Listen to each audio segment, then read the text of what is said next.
আপনাদের বাজারে তিনি এসেছেন।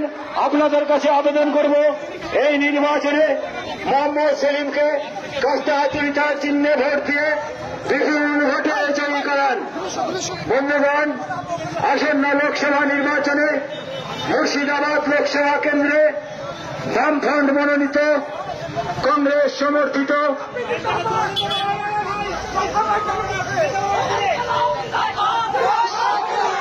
সিপিআইএম সমর্থিত বামফ্রন্ট মনোনীত কংগ্রেস সমর্থিত সিপিআইএম পার্টির প্রার্থী মোহাম্মদ সেলিম আপনাদের বাজারে উপস্থিত হয়েছে।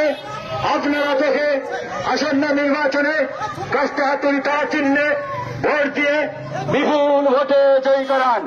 বন্ধুগণ, আসন্ন লোকসভা নির্বাচনে মুর্শিদাবাদ লোকসভা কেন্দ্রে বামফ্রন্ট মনোনীত কংগ্রেস সমর্থিত সিপিআইএম পার্টির প্রার্থী